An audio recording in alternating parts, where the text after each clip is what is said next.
Hai guys, apa kabar kalian semua? Semoga dalam keadaan baik dan bahagia ya. Film kali ini kita akan mereview sebuah film yang berjudul The Impossible yang rilis pada tahun 2012.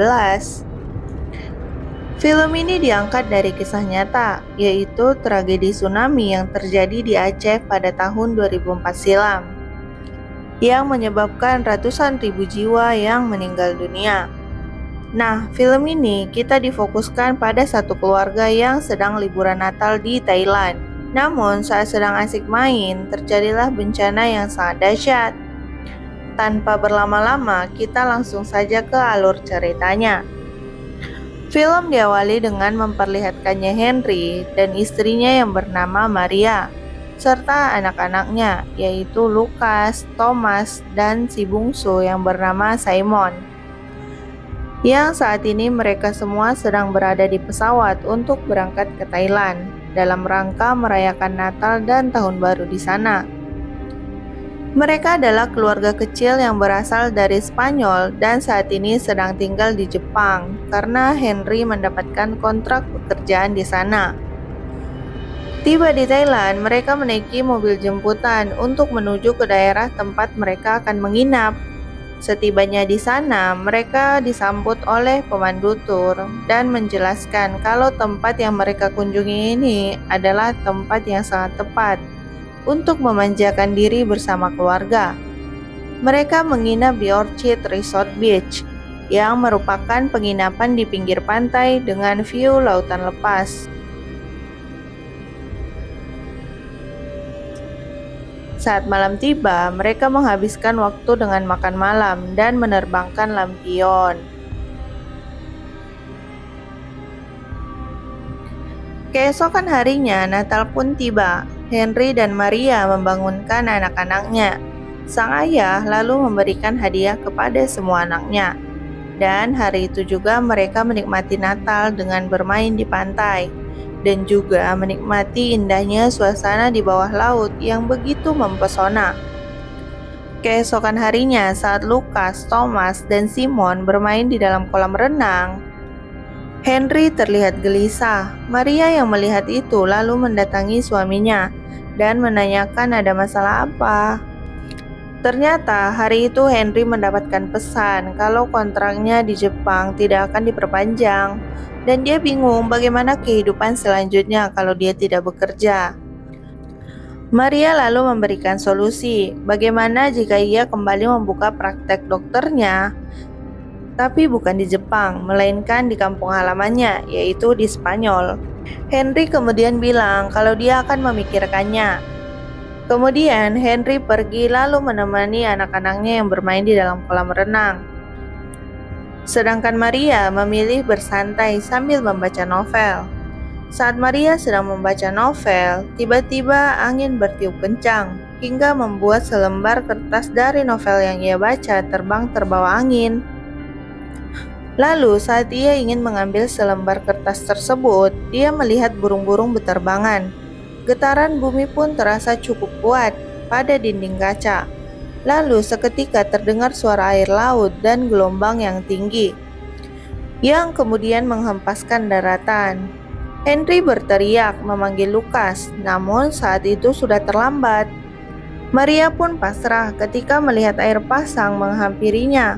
Maria berjuang untuk tidak tenggelam dalam pusaran air yang tinggi. Tubuhnya mengalami banyak luka karena terbentur dengan benda-benda lain yang ikut hanyut terbawa air laut.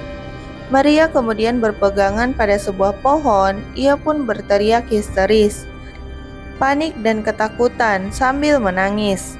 Di tengah kepanikannya, ia mendengar suara Lucas yang berteriak minta tolong karena terbawa arus. Maria pun berusaha menyelamatkan anaknya.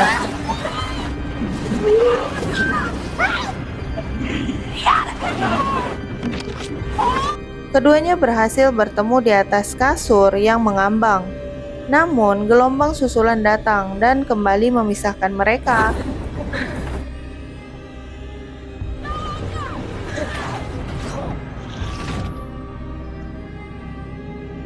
Dan setelah keduanya mengalami keadaan yang sangat menegangkan, Akhirnya mereka berdua pun bisa selamat. Dan berpegangan pada batang kelapa, mereka terdampar cukup jauh. Ketika mulai tenang, mereka berdua berusaha menuju ke daratan. Dan betapa terkejutnya Lukas ketika melihat ibunya yang penuh dengan luka yang cukup parah di dadanya dan di pahanya, yang terlihat banyak mengeluarkan darah. Lukas tidak kuat melihat luka ibunya. Maria pun meminta Lukas untuk berjalan di depan. Kemudian Maria membalut luka di pahanya dengan menggunakan akar pohon. Karena khawatir akan gelombang susulan, Lukas dan Maria berencana untuk memanjat pohon besar yang tak jauh di depan mereka. Dan saat mereka menuju ke sana, tiba-tiba mereka dikejutkan dengan suara seorang anak. Lukas yang masih takut dengan gelombang susulan menyuruh ibunya untuk mengabaikan suara itu dan tetap fokus pada jalan mereka untuk menuju ke pohon. Namun Maria mengira jika itu adalah suara Thomas ataupun Simon. Lukas pun mengatakan kalau kedua adiknya itu sudah meninggal. Maria lalu mengatakan kalaupun itu bukan adiknya, setidaknya mereka bisa membantu dan menyelamatkannya. Akhirnya Lukas dan ibunya pun segera mencari keberadaan suara anak kecil itu. Dan mereka pun menemukan anak kecil yang tertimbun puing-puing sampah. Mereka segera menyelamatkan anak itu, dan yang diketahui namanya adalah Daniel. Mereka bertiga pun kemudian menaiki pohon besar yang ada di sana.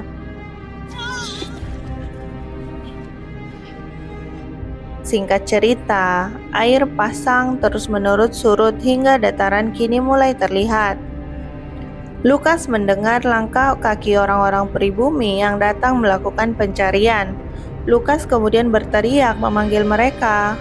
Mereka lalu dibawa ke suatu tempat, di mana Maria tak henti-hentinya mengucapkan terima kasih kepada warga di sana. Dan setelah itu, mereka dibawa menuju ke rumah sakit. Maria sempat menanyakan keberadaan Daniel kepada Lukas.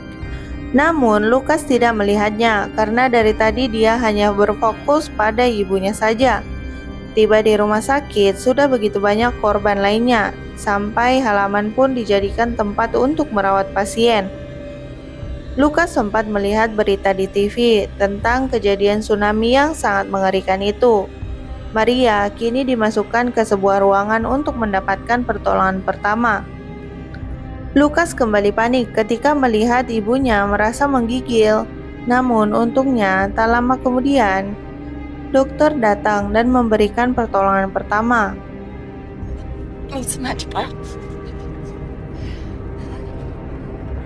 Maria kini dipindahkan ke ruangan perawatan massal untuk mendapatkan perawatan selanjutnya. Maria yang melihat para perawat yang begitu sibuk lalu menyuruh Lukas untuk membantu para korban di sana dengan bantuan apapun yang bisa dia lakukan.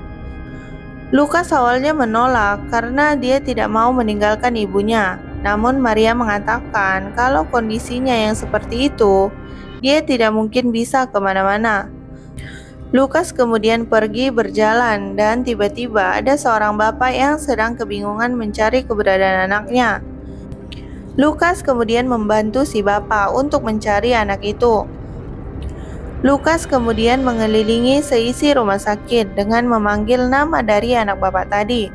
Dan ternyata pada saat itu juga banyak orang yang meminta tolong pada Lukas untuk mencarikan anggota keluarganya. Setelah mengelilingi rumah sakit, akhirnya Lukas berhasil menemukan satu anak dan mempertemukannya dengan ayahnya. Lukas pun terlihat bahagia melihat hal itu. Kemudian ia berlari menuju ke tempat ibunya, namun ternyata ibunya sudah tidak ada di sana. Lukas bingung dan panik. Suster kemudian mendatanginya dan menjelaskan kalau mungkin ibunya dipindahkan, dan dia akan membantu Lukas untuk mencari ibunya. Lukas kini dibawa ke tempat penampungan dan dimintai keterangan data dirinya dan ibunya. Sementara itu di daerah lain, di sekitar pantai terlihat seorang pria yang sedang berjalan mencari sesuatu. Dan ternyata itu adalah Henry yang masih hidup. Di sini Henry mencari Lukas dan Maria. dia sangat berharap untuk bisa melihat keduanya, karena kedua anaknya yang lain yaitu Thomas dan Simon sudah ditemukan dengan selamat. Setelah lelah melakukan pencarian di hari itu, ia kemudian memasuki kamar hotel. Yang di sana, Thomas dan Simon sudah menunggu. Thomas menanyakan pada ayahnya apakah ayahnya sudah menemukan Lucas dan ibunya. Henry mengatakan kalau dia akan terus mencari keduanya dan meminta Thomas untuk membawa adiknya menuju ke pegunungan bersama dengan para korban lainnya. Sementara ia akan menyusul setelah menemukan Maria dan Lucas. Henry kemudian mengantarkan anaknya menuju ke mobil yang menjemput. Henry berusaha meminjam telepon pada seseorang untuk menghubungi ayahnya di kampung. Namun orang itu bilang kalau baterai HP-nya sudah lowbat. Setelah itu, Henry dengan berat hati melepaskan anaknya dan menitipkan pada seorang wanita. Lalu ia berjanji akan segera menyusul mereka.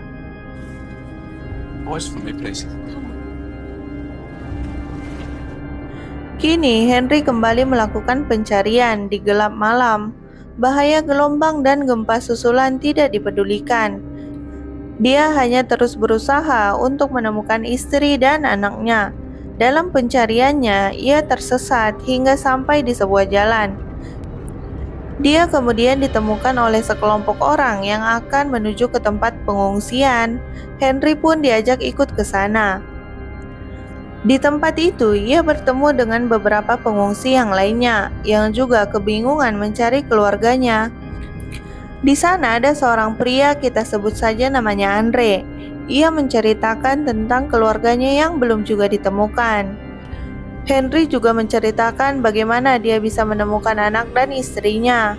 Andre mengatakan, apakah Henry sudah menelpon keluarganya di kampung? Henry bilang kalau dia tidak punya handphone. Andre yang baik hati lalu meminjamkan telepon pada Henry. Henry pun menelpon ayahnya di kampung dan mengatakan kalau dia belum menemukan Maria dan Lucas. Namun, ia berjanji akan mencari mereka. Andre yang mendengar hal itu juga mau ikut mencari dengan Henry untuk mencari keluarganya juga. Scene berpindah ke Lucas. Lucas yang masih belum mendapatkan kabar ibunya didatangi oleh suster dan mengajaknya untuk menemui pengurus penampungan. Pengurus penampungan memberikan barang-barang peninggalan seseorang yang telah meninggal, lalu menyuruh Lucas untuk mengenali apakah barang-barang itu milik ibunya. Namun semua barang itu tidak dikenalinya. Dan suster ini sadar kalau ada yang salah. Suster ini mengajak Lucas untuk menemui seorang pasien yang bernama Muriel Barnes. Dan ternyata itu adalah Maria yang catatan rekam medisnya tertukar dengan seseorang yang sudah meninggal bernama Muriel Barnes. Kondisi Maria yang sudah sangat lemah pasca selesai operasi luka di bagian dadanya karena mengeluarkan banyak darah. Suster mengatakan kalau luka di paha Maria juga harus dioperasi secepatnya, namun harus menunggu kondisi Maria sedikit lebih membaik. Sementara itu, Henry dan Andre kini mulai melakukan pencarian. Henry dan Andre mendatangi tempat penampungan mayat. Di sini, Henry berusaha mencari Maria dan Lucas, namun di tempat tersebut dia tidak menemukannya. Pencarian Henry dan Andre dilanjutkan ke rumah sakit. Di rumah sakit, mereka tetap saja tidak menemukan yang mereka cari. Dan di saat yang sama, Henry melihat mobil truk yang membawa anak-anaknya. Dan ia juga melihat perempuan yang pernah dititipi Thomas dan Simon, tapi tidak melihat Thomas dan Simon bersamanya. Perempuan itu lalu mengatakan kalau anak-anak dipisahkan dengan orang dewasa oleh petugas. Dan saat ini Thomas dan Simon berada dalam truk yang berisi anak-anak, korban tsunami yang lainnya. Dan belum diketahui kemana anak-anak itu akan dibawa. Sementara itu di rumah sakit, Lucas melihat Daniel, anak yang pernah dia tolong dulu, ternyata saat ini sudah bersama dengan orang yang kemungkinan itu adalah ayahnya. Lalu saat ia kembali menemui ibunya dan ingin mengatakan apa yang baru saja ia lihat, ternyata kondisi ibunya semakin memburuk.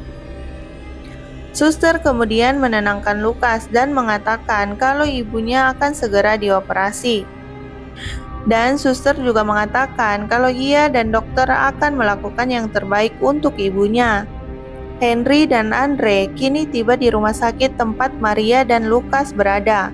Andre tidak ikut turun, namun dia hanya menitipkan nama untuk dicari di rumah sakit itu.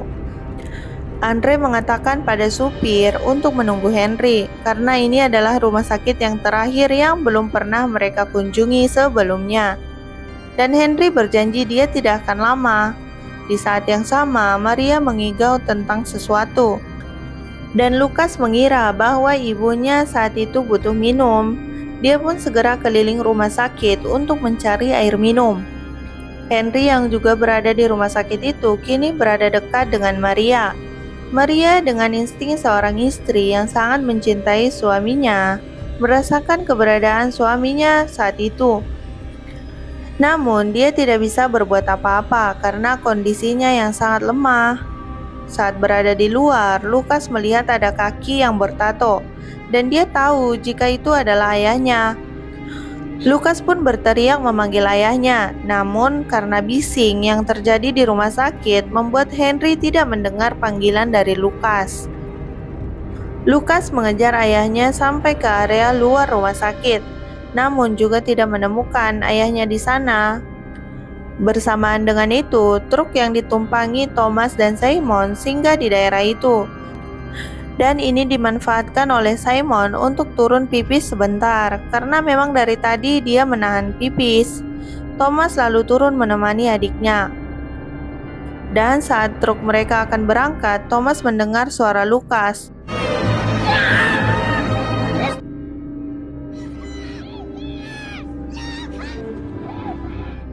Lalu melihatnya dan kemudian berlari menuju ke arah kakaknya. Sementara itu, tak jauh dari mobil mereka yang ditumpangi Henry tiba-tiba mogok. Feeling seorang ayah yang kuat dan merasakan keberadaan anaknya, lalu turun dari mobil, dan seketika itu juga ia melihat ketiga anaknya. Lukas kemudian berlari menuju ke ayahnya dan diikuti oleh Thomas dan Simon.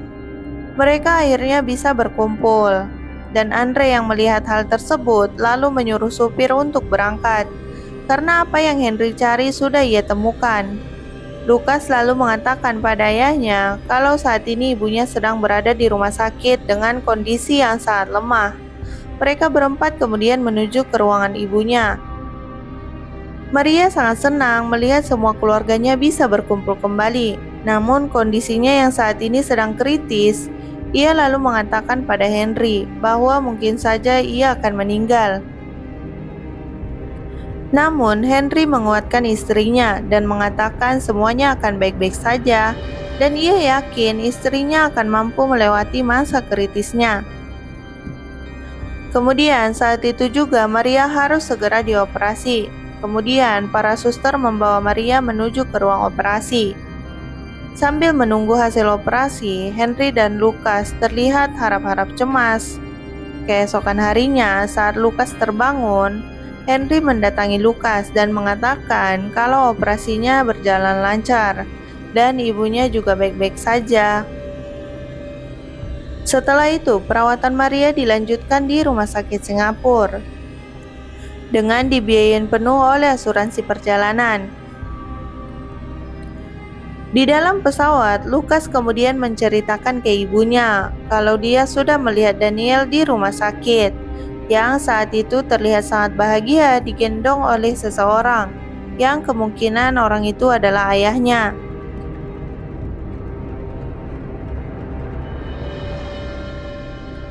Saat pesawat akan lepas landas, Henry memeriksa sakunya, yang isinya daftar nama keluarga yang dicari oleh Andre, dan film pun selesai. Film ini benar-benar diangkat dari kisah nyata ya guys. Bencana tsunami di Aceh pada tahun 2004 silam tercatat sebagai salah satu bencana terbesar di dunia. Dari film ini kita bisa membayangkan bagaimana perjuangan semua korban yang mengalaminya saat itu.